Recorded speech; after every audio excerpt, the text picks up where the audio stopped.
अतिथि शिक्षक नहीं होंगे नियमित। बड़ी खबर, अतिथि शिक्षकों को नियमित नहीं किया जाएगा।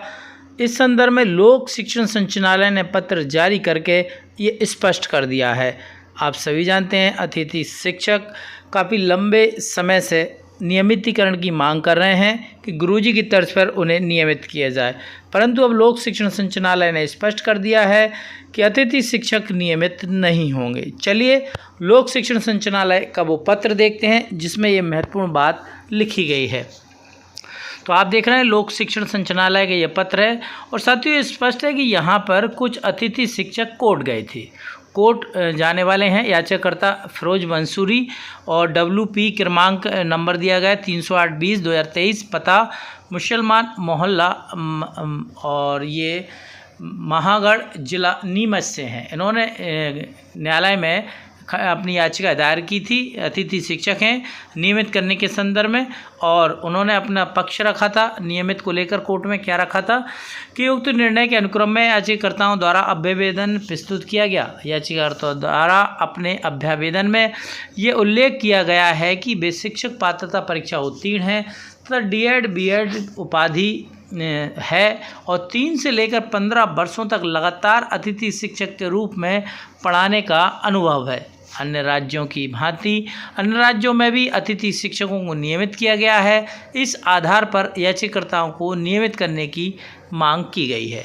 तो याचिका लगाई गई कोर्ट में और उन्होंने अपना पक्ष रखा कि हम D.Ed B.Ed भी हैं, पात्रता परीक्षा उत्तीर्ण है, 3 से लेकर 15 वर्ष का हमें अनुभव हो गया है और अन्य राज्यों में अतिथि शिक्षकों को नियमित कर दिया गया है, तो उसी आधार पर हमें भी नियमित किया जाए। अब अतिथि शिक्षकों के संदर्भ में भर्ती नियम जो हैं वो क्या कहते हैं और लोक शिक्षण संचालनालय ने जो स्पष्ट किया है कि नियमित नहीं होंगे वो भी बात बताएंगे। तो साथियों नियम 8 के उपनियम 5 में शिक्षक पात्रता परीक्षा के उपरांत शिक्षक चयन परीक्षा के माध्यम से शिक्षक भर्ती का प्रावधान है, ये नियम है। नियम 11 उपनियम 7(4) में अतिथि शिक्षकों के लिए नियमानुसार प्रावधान किया गया है। मतलब जो भर्ती नियम है उनमें अतिथि शिक्षकों के लिए जो प्रावधान किया गया है उसमें जो जितने भी रिक्त पद होंगे उनका 25% रिक्तियों पर अतिथि शिक्षक के लिए आरक्षित की गई हैं।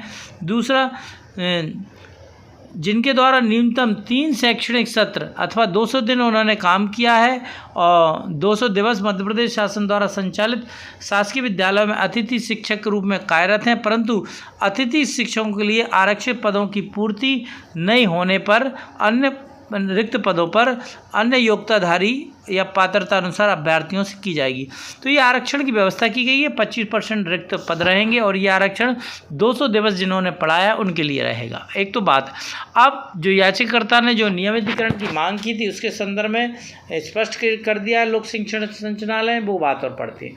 याचिकाकर्ताओं द्वारा अभ्यावेदन के साथ प्रस्तुत संचालनालय के पत्र क्रमांक ये पूर्व का हवाला दिया गया, उल्लेखित किया गया है कि शिक्षक भर्ती हेतु आयोजित परीक्षा में 25% पद अतिथि शिक्षक हेतु आरक्षित किए गए हैं।